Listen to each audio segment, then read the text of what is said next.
본 내용은 투자 판단을 돕기 위한 참고 자료일 뿐 모든 투자의 최종 책임은 투자자 본인에게 있습니다. 특정 종목에 대한 매수나 매도 추천이 아니라는 점 분명히 말씀드립니다. 주식으로 세상 이해하기에 오신 걸 환영합니다. 2026년 2월 마지막 주 코스피 역사상 가장 뜨거웠던 그 한 주 기억하시죠? 개인은 환호했고 외국인은 떠났습니다. 오늘은 바로 그 역사적인 순간으로 돌아가서 이 숫자들 뒤에 숨은 진짜 의미가 뭔지 제 20년 경험을 녹여서 한번 제대로 파헤쳐 보겠습니다. 이게 과연 개인의 위대한 승리였을까요? 아니면 마치 2008년 금융위기 직전처럼 외국인이 파놓은 거대한 함정의 시작이었을까요? 자, 이 숫자부터 한번 보시죠. 마이너스 7.1조 원. 이게 뭐냐면요. 2020년 2월 27일 단 하루 만에 외국인 투자자들이 우리 시장에서 빼내간 돈입니다. 역대 최대 규모의 순매도였어요. 이 정도 충격이면 솔직히 시장이 무너져도 할 말이 없는 수준이었습니다. 그런데 바로 그날 이 엄청난 폭탄을 누가 온몸으로 다 받아냈습니다. 바로 플러스 6.3조 원 개인 투자자들이었죠. 외국인이 집어던진 그 모든 물량을 그냥 그대로 다 흡수해버린 겁니다. 정말이지 믿기 힘든 광경이었어요.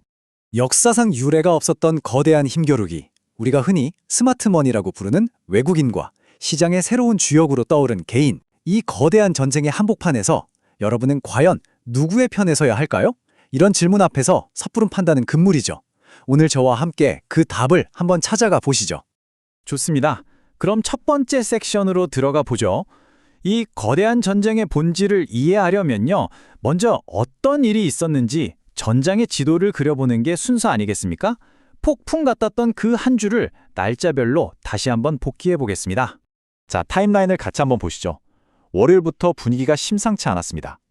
개인들이 1.2조 원을 사들이면서 5,800선을 가볍게 넘어서더니 수요일엔 드디어 시장에 그토록 바라던 꿈의 지수, 코스피 6000 시대를 열어젖혔죠. 그리고 목요일, 바로 이날이 하이라이트였습니다.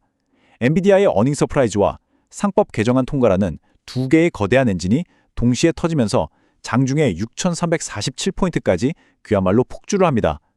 그리고 운명의 금요일, 우리가 봤던 그 거대한 격돌이 벌어진 거죠. 이 흐름을 두 세력으로 나눠보면 그들의 시각차가 아주 명확해집니다. 외국인은 이 랠리를 이용해서 한 주 동안 무려 21조 원이 넘는 물량을 쏟아내면서 철저하게 차익 실현에 나섰고요. 반면에 개인 투자자들은 글쎄요, 어쩌면 포모, 즉 나만 뒤처질 순 없다는 심리도 작용했겠지만 근본적으로는 한국 증시의 구조적인 성장에 베팅한 겁니다. 완전히 상반된 철학이 정면으로 충돌한 거죠. 여기에서 당연한 질문이 하나 생기죠. 아니, 개인들이 대체 어디서 이런 어마어마한 돈을 가져왔을까? 바로 머니무브라는 거대한 지각 변동 때문입니다. 수년 동안 부동산과 예적금에 꽁꽁 묶여있던 470조 원이라는 잠재적 자금이 드디어 주식시장으로 방향을 틀기 시작한 겁니다. 이건 단순히 개인에게 돈이 많아졌다는 걸 넘어서요. 개인의 힘이 과거와는 질적으로 달라졌다는 아주 중요한 신호입니다. 자, 이제 두 번째 섹션입니다.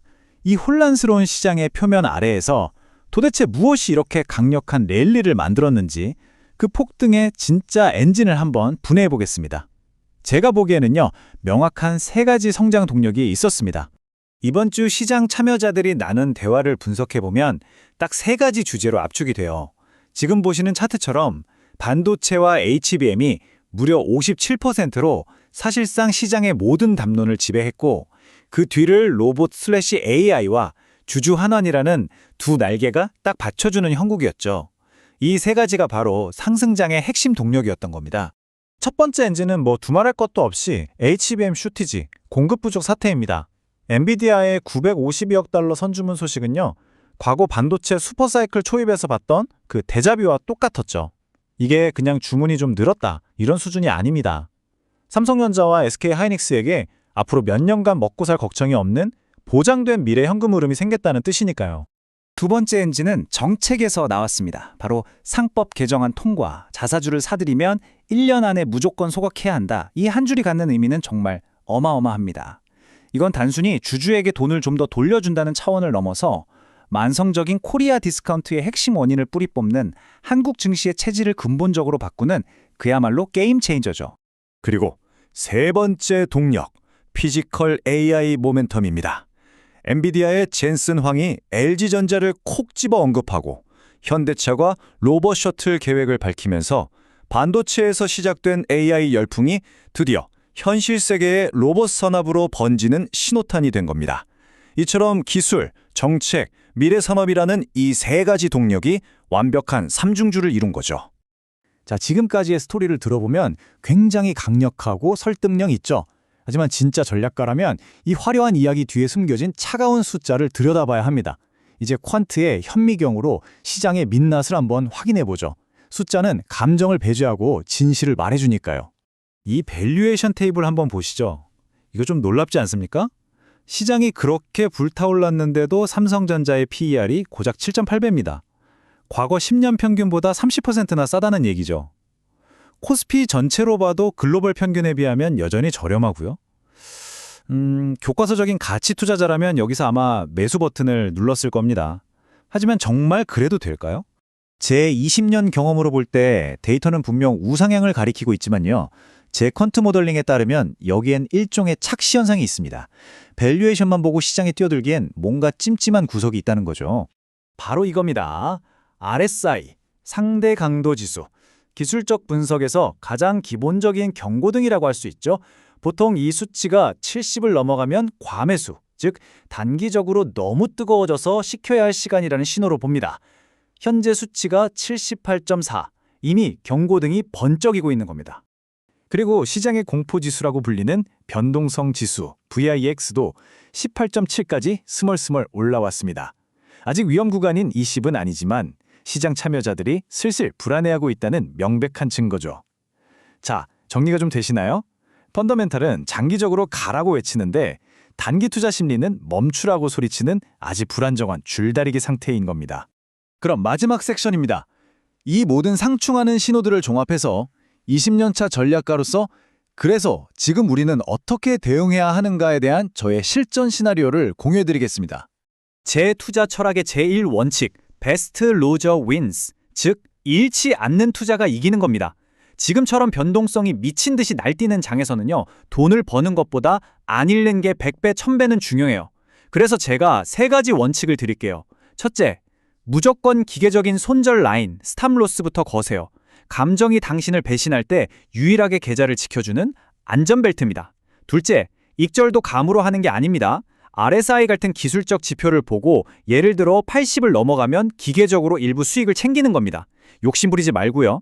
마지막으로 제발 몰빵 좀 하지 마세요. 항상 현금을 쥐고 있어야 조정에 왔을 때 그걸 기회로 만들 수 있는 겁니다.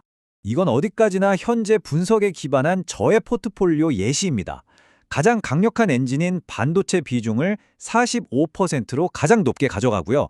그리고 정책 수혜주와 성장주를 각각 25%, 20% 담습니다. 그리고 가장 중요한 것, 보이시죠? 현금 10%입니다. 이게 바로 하락장에서 당신을 지켜줄 방패이자 모두가 공포에 떨 때 기회를 잡을 수 있는 유일한 무기입니다. 그래서 현재 시장에 대한 제 스탠스를 명확하게 한마디로 정의하자면 관망입니다. 펀더멘털은 의심할 여지 없이 강하지만 단기 투자 심리가 너무 과열되어 있어요. 랠리를 성급하게 쫓아가기보다는 3월에 있을 FOMC 같은 중요한 이벤트를 확인하고 움직여도 절대 늦지 않습니다. 외국인이 맞을지 개인이 맞을지 그걸 예측하는 건 중요하지 않습니다.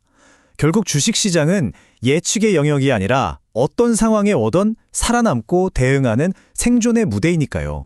오늘의 분석이 여러분의 투자 프레임워크를 한 단계 업그레이드 하는 데 도움이 되었기를 바랍니다. 구독, 좋아요, 알림 설정은 제가 시장의 더 깊은 곳을 파고드는 데 정말 큰 힘이 됩니다. 이상 여러분의 투자 여정에 함께하는 주식으로 세상 이해하기였습니다.